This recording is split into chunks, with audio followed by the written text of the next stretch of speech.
العلم هو النور الهادي والمفتاح لكل الخير من يرد الله به خيرا. بسم اللہ الرحمن الرحیم. الحمد للہ وکفا وسلام علی عبادہ الذین اصطفى اما بعد. وسأل موسیٰ ربہ عن موتہ ان یدنیہ من الارض المقدسہ رمیۃ بحجر فأدناہ کما فی الحدیث الی آخر العبارہ. عزیز طلبہ، واقعہ تفصیل سے چل رہا تھا کہ حضرت موسیٰ اپنی قوم کو لے کر جو شام کے علاقے کی اریحہ نام کی بستی کی طرف جا رہے تھے، اور پھر وادی تیہ میں 40 سال تک ان کی قوم سرگرداں، حیران، پریشان بھٹکتی رہی. انہیں باہر نکلنے کا راستہ ہی نہیں مل پا رہا تھا. رات بھر چلتے، صبح کو وہیں ہوتے جہاں چلے، دن بھر چلتے، شام کو وہیں ہوتے جہاں سے چلے تھے. تفصیل سے واقعہ آیا تھا کہ سب کے سب ہلاک ہو گئے تھے اتنی مدت میں. البتہ وہ لوگ جو 20 سال کی عمر کو نہیں پہنچے تھے وہ باقی رہے. وہیں حضرت ہارون کا انتقال ہوا. حضرت ہارون کے انتقال کے 1 سال بعد حضرت موسیٰ علیہ السلام انتقال فرمائے. جب حضرت موسیٰ علیہ السلام کے انتقال کا وقت ہوا تو انہوں نے اللہ سے ایک دعا فرمائی، ایک درخواست کی.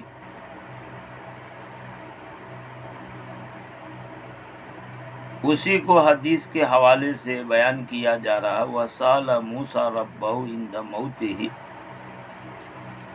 کہ حضرت موسیٰ نے اپنے رب سے درخواست کی اپنی موت کے وقت ان یدنیہ من الارض المقدسہ، کہ رب پاک انہیں مقدس سرزمین سے قریب کر دے. رمیۃ بحجر، پتھر کے ذریعے سے انہیں پھینک کر. فادناہ، تو اللہ نے انہیں اس مقدس سرزمین سے قریب کر دیا جیسا کہ حدیث میں ہے.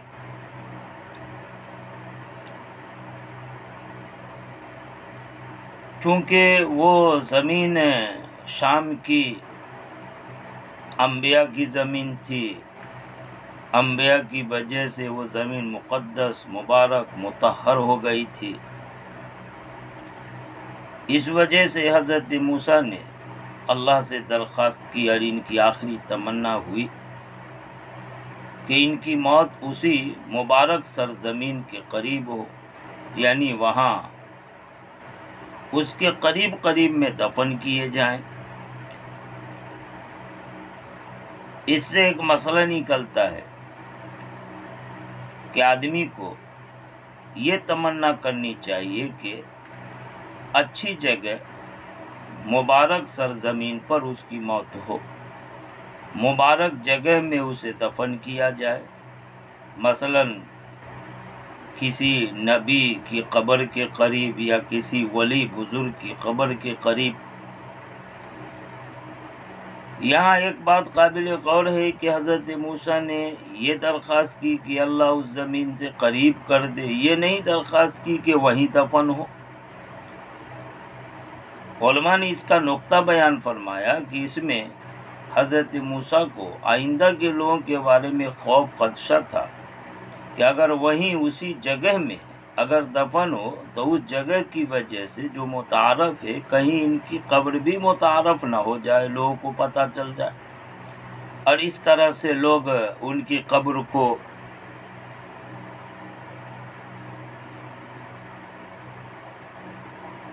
ایسا درجہ دے دے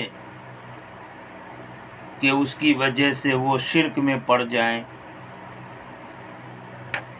ایمان کے خلاف عقیدہ عمل ان کا ہونے لگے.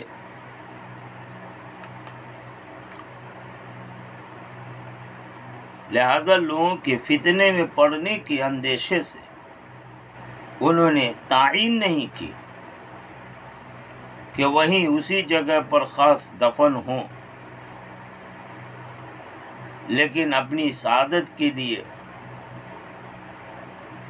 اس جگہ کے قریب ہونے کی درخواست فرمائی۔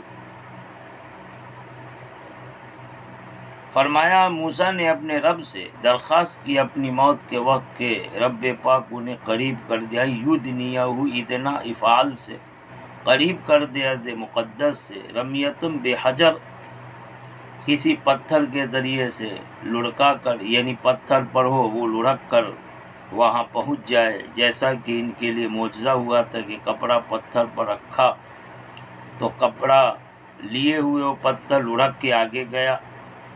تو یا اللہ جس طرح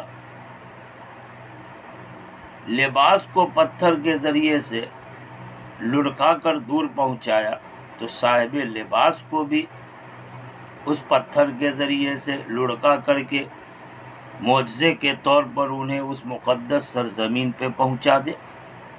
کہتے ہیں فادنا ہو ادنا، یہ بافعال سے ماضی کا صیغہ ہے، تو اللہ پاک نے ان کی درخواست قبول کی اور ان کو اس مقدس سرزمین سے قریب کر دیا، کما فی الحدیث، جیسا کہ حدیث میں ہے۔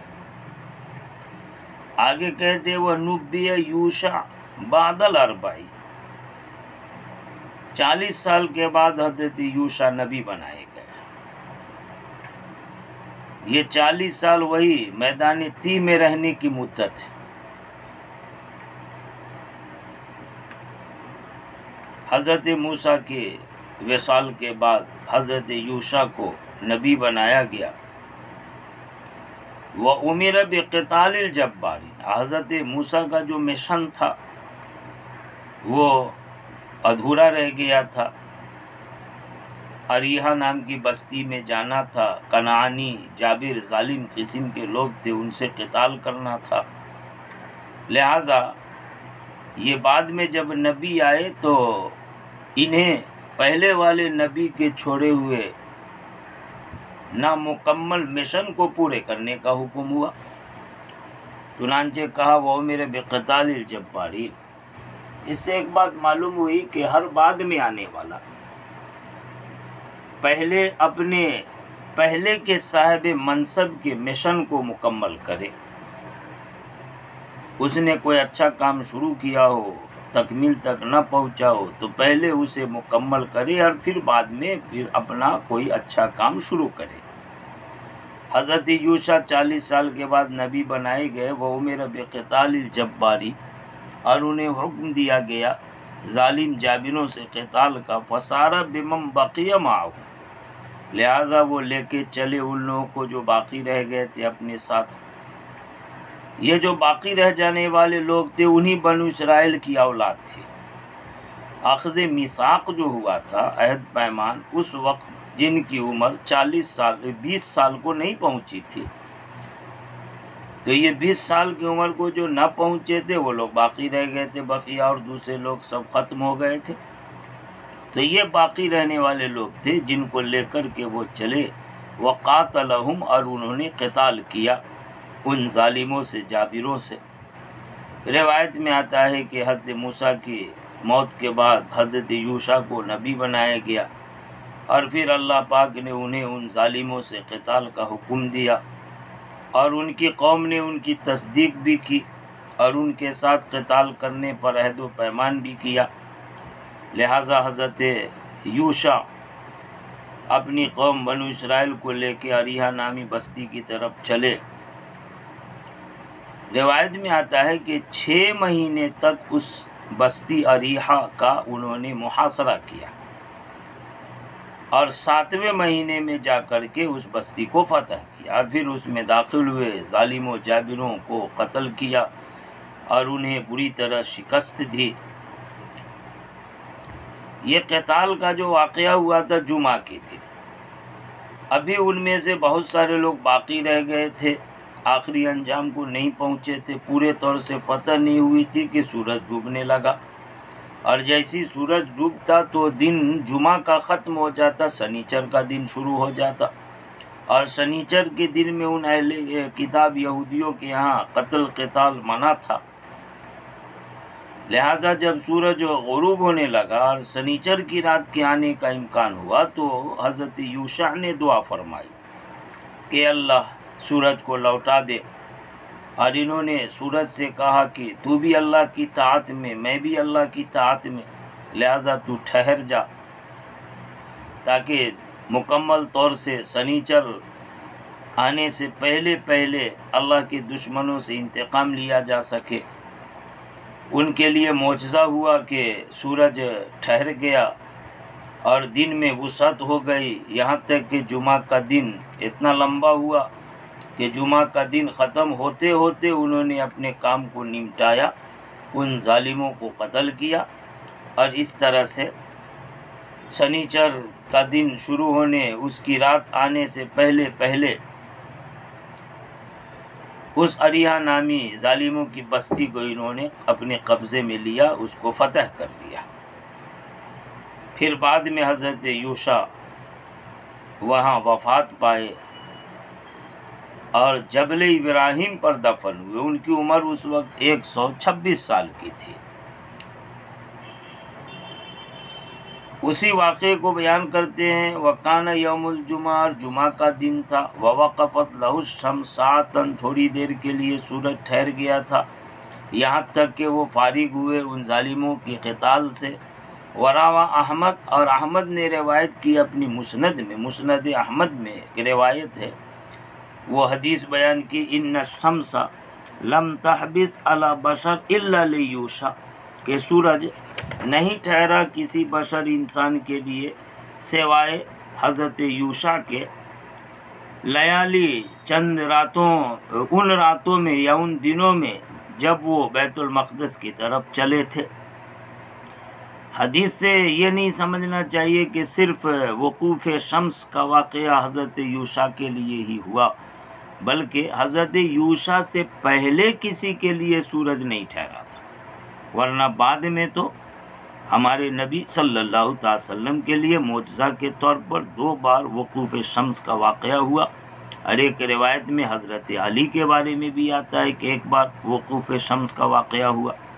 آپ صلی اللہ علیہ وسلم کے لیے ایک بار تو خندق کے دن، جب خندق کی کھدائی میں آپ اور صحابہ مشغول تھے اور عصر کی نماز رہ گئی تھی، یہاں تک کہ سورج ڈوبنے کے قریب ہوا تو اللہ پاک سے دعا فرمائی، اللہ نے سورج کو لوٹا دیا اور وہ عصر کی نماز پڑھ سکے، عصر کی نماز قضا ہونے سے رہ گئی۔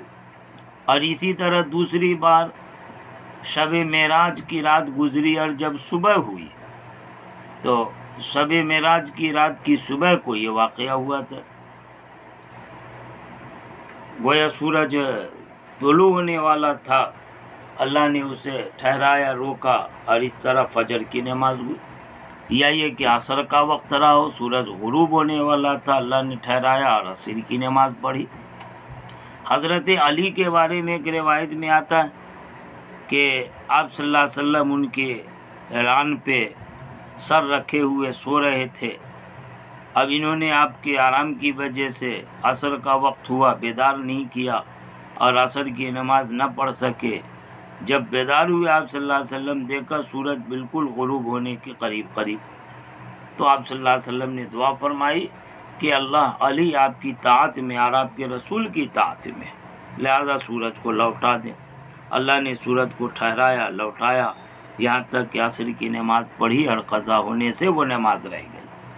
فرماتے ہیں کہ سورج ٹھہرا نہیں، رکا نہیں کسی بشر پر سوائے یوشع کے، لیالی سارا، لیالی رات، لیکن مراد اس سے دن، یعنی وہ جو سفر ہوا تھا ان دنوں میں، بیت المقدس کی طرف چلنے کے دنوں میں، جب وہ ظالموں سے قتال کے لیے جا رہے تھے، ان راتوں دنوں میں سارا، جب کہ وہ چلے تھے بیت المقدس کی طرف۔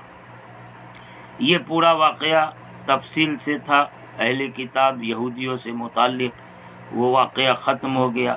اب آگے آپ صلی اللہ علیہ وسلم کو خطاب کر کے وَاتْلُ عَلَيْهِمْ نَبَأَ ابْنَيْ آدم، آدم علیہ السلام کے دونوں بیٹے کا، حابیل قابیل کا جو واقعہ ہے، اس کے بارے میں آپ کو حکم ہو رہا ہے کہ لوگوں کے سامنے میں تلاوت کیجئے اس واقعے کو بتائیے، اس کا مقصد کیا ہے. انشاءاللہ تعالی وَاتْلُ عَلَيْهِمْ سے مستقل کل سے سبق ہوگا، وہاں تفصیل سے کلام ہوگا. وآخر دعوانا ان الحمد للہ رب العالمین. السلام عليكم. لا تنسوا الاعجاب بالفيديو والاشتراك في القناة تشجيعا لنا لنستمر بنشر المزيد إن شاء الله.